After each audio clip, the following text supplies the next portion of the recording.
The Trump administration has a cyber strategy. Does it have a plan? This article was written by Brianna Rosen and Teddy Nemeroff and read by an automated voice. Published on March 19, 2026 on Just Security, an essential resource for those shaping a just and secure world. On March 6th, the Trump administration released its Cyber Strategy for America. At 5 pages, it is a lean document by Washington standards, shorter than the strategies that preceded it and lighter in detail, reading more like an early signal of direction. But with this administration, perhaps more than any other, the document's true significance will only become clear as the U.S. government moves toward implementation. The strategy is organized around 6 pillars focused on 1. Shaping adversary behavior, 2. Common sense regulation, 3. Modernizing federal networks, 4. Securing critical infrastructure, 5. Sustaining emerging technology superiority, and 6. Building cyber workforce talent. Several ideas across these pillars deserve close attention. But before turning to what the strategy includes, it is worth dwelling on what it does not. Putting the strategy into context. U.S. cyber strategies have historically balanced ambition with the need for government-wide consensus. The 2018 Trump strategy and the 2023 Biden strategy were built on interagency processes grounded in explicit threat assessments and tied to named initiatives with assigned responsibilities. In many ways, the 2026 Cyber Strategy for America follows the same formal template. It signals administration priorities in key areas and deals with cybersecurity as a cross-cutting issue, both domestic and international, touching on national security and economic issues. But the document departs from precedent in several important ways. Previous strategies opened with explicit threat assessments, naming adversaries and characterizing their capabilities and intentions. China, Russia, Iran, and North Korea have been fixtures of those sections for years. For instance, the 2018 Trump cyber strategy noted that Russia, China, Iran, and North Korea all use cyberspace as a means to challenge the United States, its allies, and partners, often with a recklessness they would never consider in other domains. The Biden strategy expanded the assessment to include the cyber operations of criminal syndicates as a threat to national security, public safety, and economic prosperity. The 2026 document, by contrast, contains no discussion of the threat landscape the strategy is designed to address.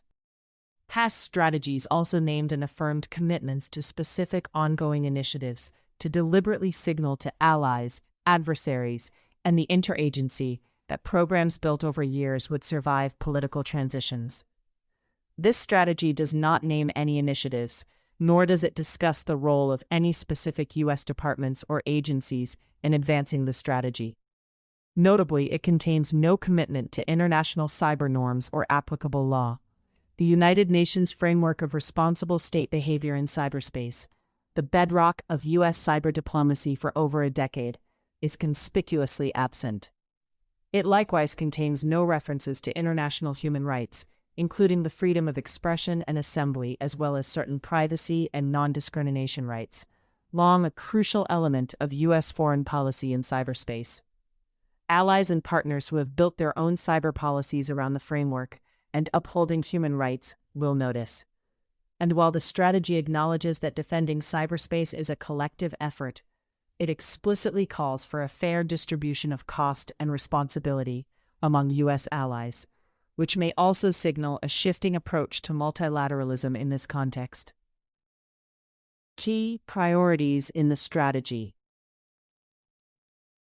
In many respects, the Trump administration's new cyber strategy reflects the broader reorientation of U.S. foreign policy outlined in the November 2025 National Security Strategy. Where previous cyber strategies were built around collective defense, shared norms and values, allied burden sharing, international frameworks, this one is built around American primacy. That drive for primacy in cyberspace is perhaps clearest in its treatment of shaping adversary behavior. echoing senior administration officials who have publicly embraced offensive cyber operations as a routine instrument of statecraft. The strategy states that adversaries are on notice, that U.S. cyber capabilities can be swiftly and effectively deployed to defend America's interests. The preamble references offensive cyber operations in Iran and in the capture of Nicolas Maduro in Venezuela, but does not elaborate on the strategic logic behind such operations. The administration also pledges to act proactively to disable cyber threats in ways not confined to the cyber realm. These statements could reflect an increased willingness to integrate cyber into cross-domain operations, as well as new thresholds for escalation in cyberspace. The strategy also hints at a larger role for the private sector, pledging to create incentives for companies to identify and disrupt adversary networks. This follows discussions on the Hill about so-called cyber letters of marque, as well as proposals from companies themselves to more actively participate in disrupting adversary cyber operations. What remains unclear is how far these efforts would extend, what legal authorities would govern them, their compliance with international law, and what recourse firms would have if threat actors were to retaliate. On regulation more broadly, the strategy pledges to streamline cyber regulations to reduce compliance burdens and ensure that the private sector has the agility to keep pace with rapidly evolving threats. This follows a June 2025 executive order that rolled back Biden-era cyber regulations.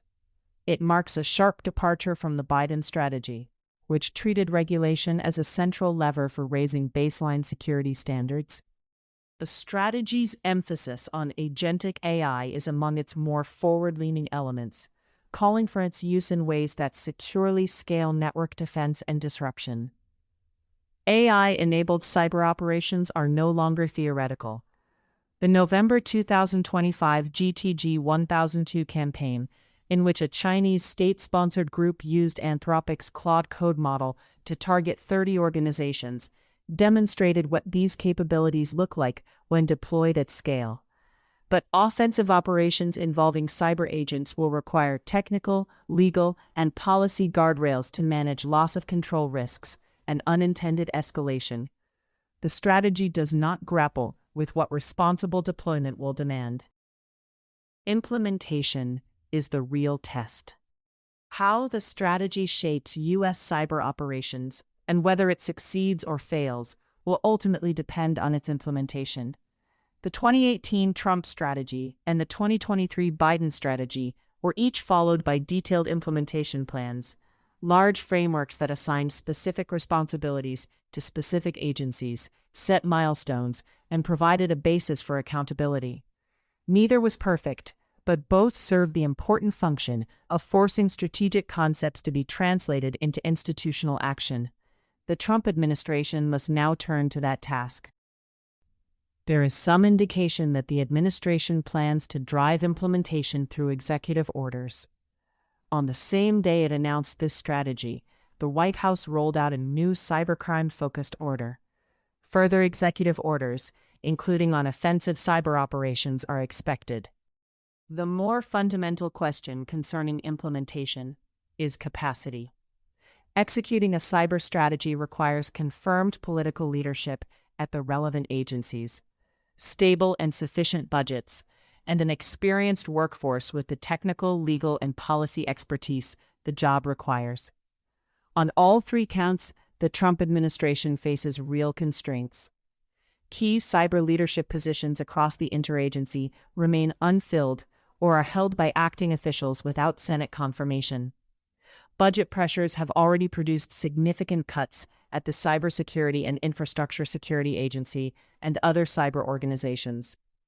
A combination of directed firings and voluntary departures has drained institutional knowledge from agencies that took years to build.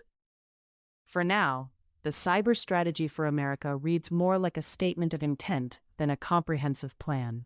The real test will be whether clearer policy guidance, legal authorities, and institutional structures follow. Thank you for listening to this article, published on Just Security. To stay up to date on Just Security's analysis of law, policy, and current events, go to justsecurity.org, subscribe to Just Security on Substack, and follow us on LinkedIn, Blue Sky, Facebook, Instagram, and Threads.